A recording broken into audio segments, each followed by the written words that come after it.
My sister pushed me down the stairs while I was 4 months pregnant out of jealousy. My parents threatened to disown me if I reported her, but I pressed charges. And now that my baby is born, they're begging to meet their grandson. I'm 28 years old, work in digital marketing, and it's been 5 months since I've talked to my parents or my younger sister. The reason is so messed up that sometimes I still can't believe it's real. But here we are. My sister, Samantha, pushed me down the stairs when I was 4 months pregnant, and my parents, instead of supporting me, basically told me that if I pressed charges, they'd disinherit me. Just like that. Just that horrible. But let me start from the beginning, because if I don't give context to all this, it's going to sound even crazier than it already is. My husband Nicholas and I had been trying to have a baby for like 2 years. 2 full years. You know? And it's not like nothing happened. I mean, it did happen.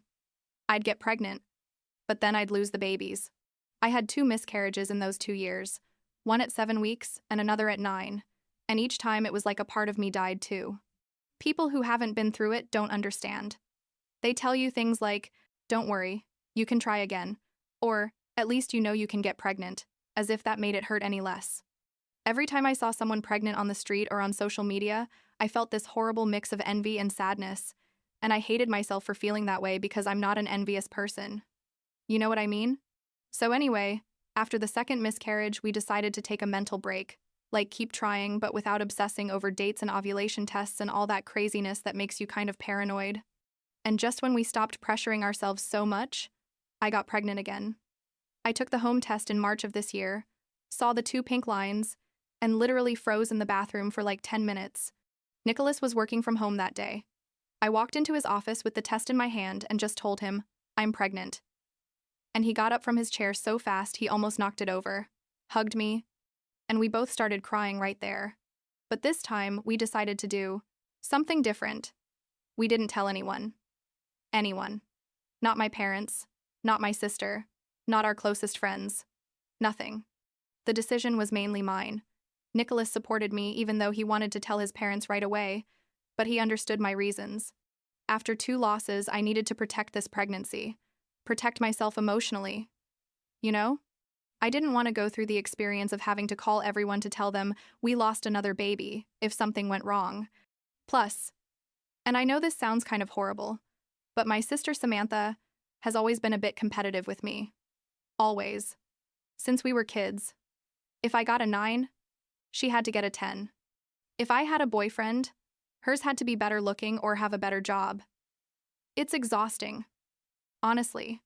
Samantha is 25 years old, so 3 years younger than me, and she works in finance for a big company. She's super successful, makes more money than me, has an incredible apartment, and honestly, I'm happy for her, really, but there's always been this weird thing where she feels like she has to prove she's better than me at everything. My parents, well, they've never really helped with that dynamic. Like, they're always comparing our achievements, always mentioning how well Samantha's doing at her job, how much money she makes, how nice her apartment is. It's not that they're not proud of me, but you can tell the difference.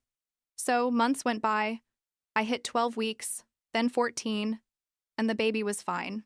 Every doctor's appointment was a huge relief. The morning sickness was awful the first few weeks.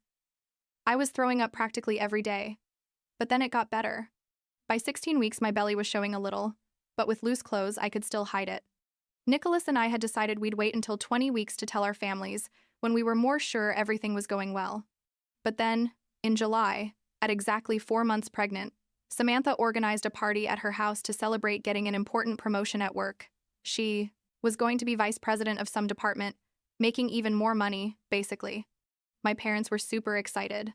My mom wouldn't stop talking about how proud she was. My dad bought her a really expensive watch as a gift. The party was on a Saturday night. Like 50 people were going to be there. Extended family, Samantha's friends, some coworkers. Nicholas didn't want us to go. He literally told me, "Honey, you don't have to go if you're not comfortable. You can say you're sick." But I felt like I had to be there. She was my sister. It was important to her. And even though our relationship has always been complicated, I didn't want to be the absent sister who doesn't support. Plus, my parents would have made me feel super guilty if I didn't go. So we went.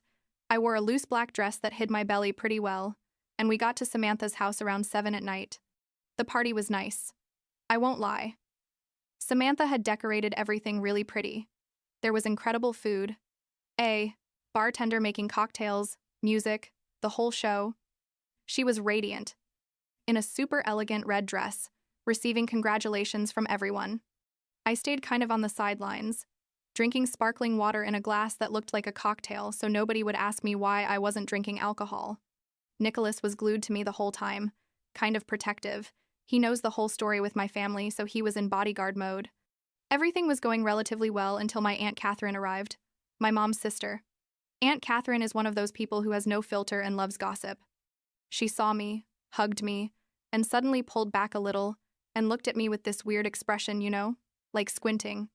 And then, without saying anything, she put her hand on my stomach. I froze. I literally felt like time stopped. She smiled and said, "Elizabeth, you're pregnant." Not as a question, as a statement. I tried to deny it, told her, "No, Aunt, I just gained a little weight." But she's not dumb. She looked me in the eyes and said, "Honey, this is my 6th niece or nephew.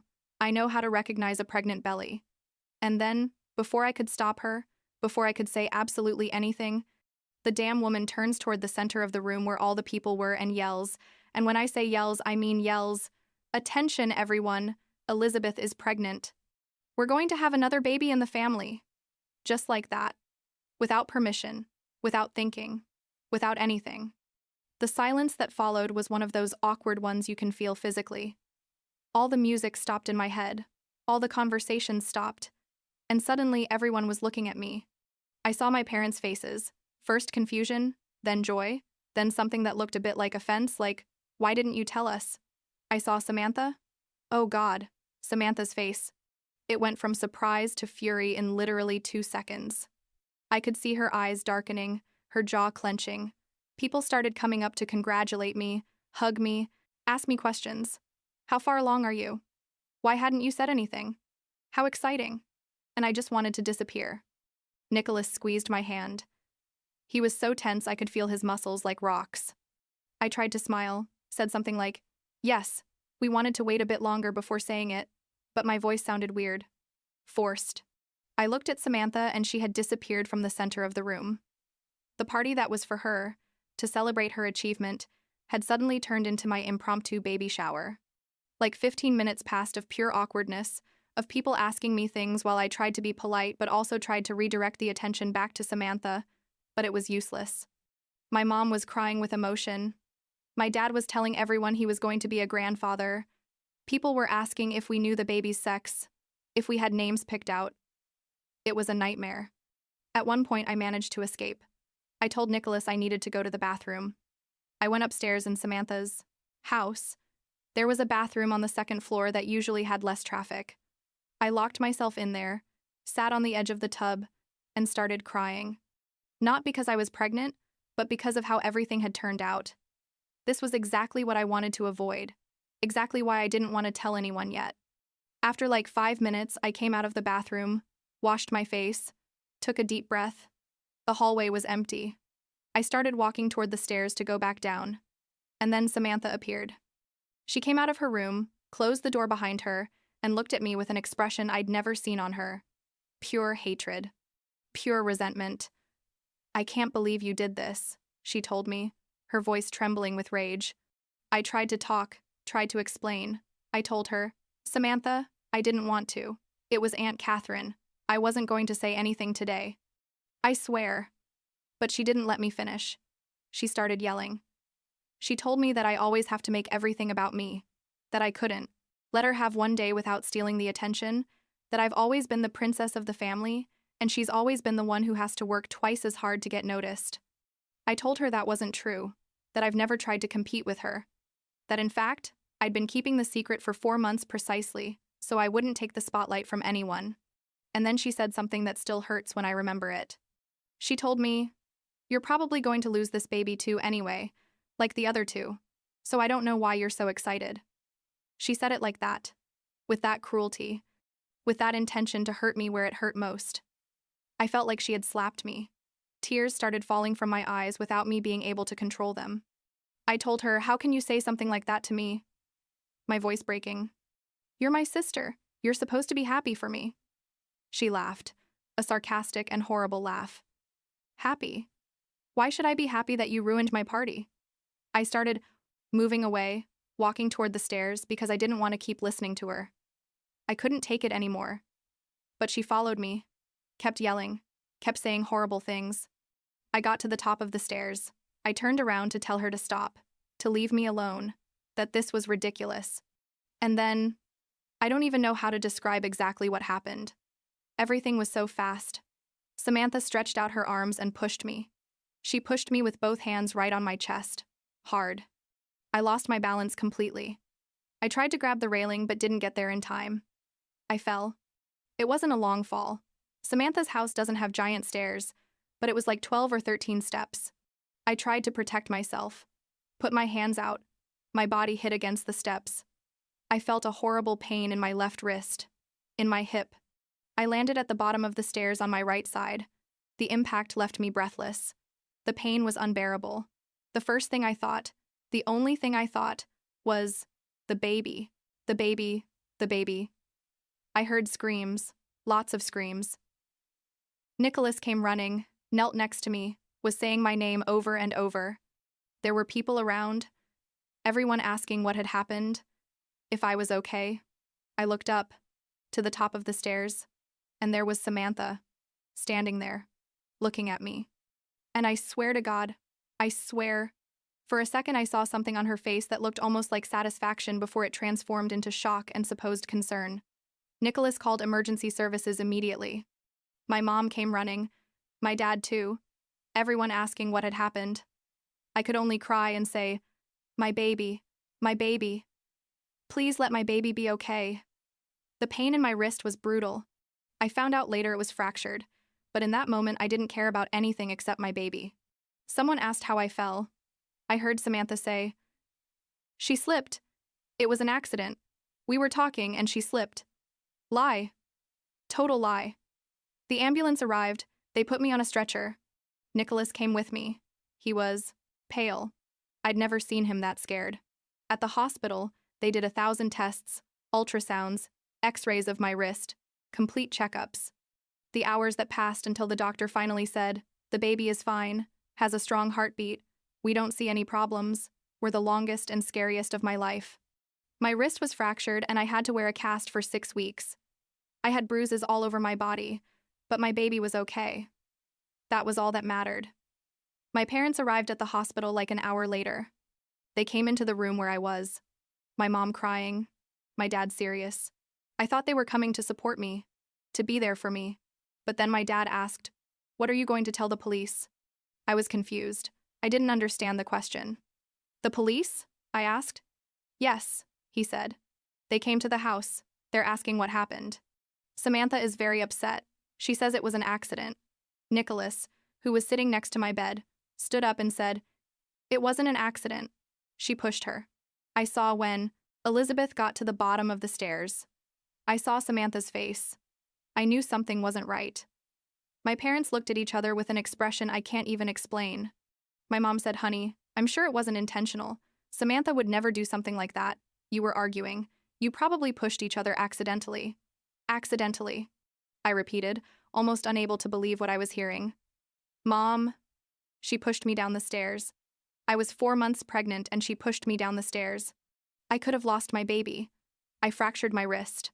I have bruises everywhere. My dad then said something I'll never forget. He said, Elizabeth, Samantha is your sister. This can ruin her life. She has a good job, a bright future. If you accuse her, if you make this official, the consequences are going to be permanent. For the whole family. I lay there, looking at them, trying to process what they were telling me. Are you asking me to protect the person who almost killed my baby? I asked, my voice barely audible. My mom came closer, tried to take my hand, but I pulled it away. Nobody's saying you should protect anyone, she said. We're just saying think things through. If you press charges against your sister, this family is going to be destroyed. Your dad and I won't be able to support that. You're going to have to choose. Nicholas exploded. He told them to leave. How dare they come to the hospital where their daughter had just suffered an attack and try to manipulate her into protecting her attacker? My dad confronted him, told him not to get involved in family matters. The argument escalated quickly.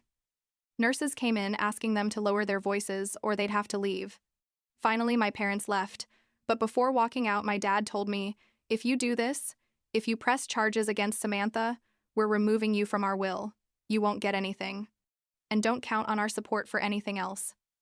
And they left. Nicholas and I were left alone in that hospital room, in complete shock. "What the hell just happened?" I said, and he just hugged me, carefully because of all my bruises and my casted wrist, and I cried. I cried for everything. For the attack. For my family choosing Samantha over me. For having to make a decision I never should have had to make. But in the end, the decision was easy. Samantha attacked me, put me and my baby in danger, and showed no remorse. The hospital had documented all my injuries. The nurses had taken photos as evidence because they suspected domestic violence at first. When the police came to take my statement, I told them exactly what happened. That my sister deliberately pushed me down the stairs after an argument, that I was pregnant, that she knew I was pregnant, that she could have killed my baby. I pressed charges. Assault charges with aggravating factors because I was pregnant. Samantha was arrested 2 days later. My parents completely stopped talking to me. Like, no messages, no calls, total silence. Some family members took my side, like my Aunt Catherine, ironically, the one who caused all this by announcing my pregnancy, but at least she understood that what Samantha did was unforgivable. Others took Samantha's side, saying I was exaggerating, that it was surely an accident, that I was destroying my sister out of spite. The legal process took like 3 months. Samantha pleaded not guilty at first. Her lawyer tried to argue it had been an accident, that she had only touched me and I lost my balance. But we had witnesses, we had medical evidence, we had everything. In the end, she accepted a plea deal. She was sentenced to 2 years probation, mandatory anger management therapy, and had to pay all my medical expenses, which were like $15,000 between the ambulance, the hospital, follow-up appointments, physical therapy for my wrist. We also got a restraining order. Samantha can't come within 100 meters of me or Nicholas. If she does, she goes straight to jail. My parents? Well, they followed through on their threat. They sent me a formal email from their lawyer informing me I'd been removed from their will. Everything is going to Samantha. Honestly, I don't care about the money. What hurts is that they chose to defend someone who almost killed their unborn grandchild over supporting their daughter who was the victim. Months passed, I hit 28 weeks, then 32. Every ultrasound showed my baby was perfectly fine, growing strong and healthy. My wrist healed, although it still hurts sometimes when it's going to rain. Nicholas was incredible through all this. Literally, I don't know what I would have done without him. His parents were also a huge support. His mom would come visit me all the time, help me with things I couldn't do with the cast. In December, at 38 weeks, I gave birth to a beautiful, perfect boy. 8 pounds, 2 ounces. We named him Alexander, Alex, for short. The delivery was long but without complications. When I held him for the first time, when I saw his perfect little face, all these months of trauma, of pain, of fear, were worth it. This little being survived everything, and he was here, in my arms, breathing and looking at me with those newly opened eyes. We posted a photo on social media announcing his birth. We didn't say much, just, "Welcome to the world, Alexander. Mom and Dad love you more than words can express." We received hundreds of congratulatory messages. Notably, none from my parents or Samantha, but I wasn't expecting anything from them anymore. 2 days after getting home from the hospital, around 10 inches the morning, I was feeding Alex in the bedroom when I heard the doorbell. Nicholas went to answer. I heard voices, his voice rising. I got up carefully, with Alex still in my arms, and went to see what was happening. There they were, my parents, at the door. My mom had a bouquet of flowers. My dad was carrying a giant teddy bear. Nicholas was blocking the entrance, his body tense. "You can't be here," he was telling them. My mom saw me, her eyes filled with tears. "Elizabeth, please," she said. "We want to meet our grandson. We're the grandparents, please." I stood there, with my 2-day-old son in my arms, Looking at these people who technically are my parents, but who chose to defend the person who tried to hurt us.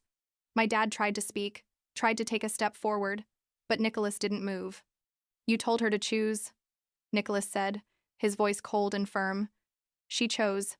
Now live with that choice. This is our son, not your grandson. You lost that right when you threatened his mom for seeking justice. My mom started crying harder, tried to plead, but I just shook my head. I didn't say anything. I couldn't. I just turned around and went back inside. I heard Nicholas tell them, "If you come back here uninvited, I'm getting a restraining order against you too. Leave us alone." And he closed the door. That night, I cried a lot. Not for them, but for Alex. For the fact that my son is never going to know my parents, is never going to have those grandparents in his life. But I also know it's better this way. I don't want him growing up around people who justify violence, who protect the person who does harm instead of the person who suffers it. Now, Alex is 5 months old. He's the happiest, most beautiful baby in the world, honestly. He laughs all the time. He's starting to grab things with his little hands. He loves it when we make funny sounds at him. Nicholas's parents adore him. They come visit him all the time. Some friends from my extended family also keep in touch, send me photos and videos, want to be in his life. My parents keep trying occasionally. They send messages on Facebook that I don't read. They left a letter in our mailbox that Nicholas threw away without opening. Samantha, as far as I know, completed her mandatory therapy and is still on probation. She hasn't tried to contact me, probably because she knows it would violate the restraining order. Honestly, I don't think about her much. Or I try not to. Sometimes I wonder if I did the right thing by pressing charges, if I should have tried to keep family peace somehow. But then I look at Alex, think about what could have happened if that fall had been different, if I had fallen on my stomach instead of my side, and I know I did the right thing. My job is to protect my son, not protect the feelings of people who didn't care about putting us in danger.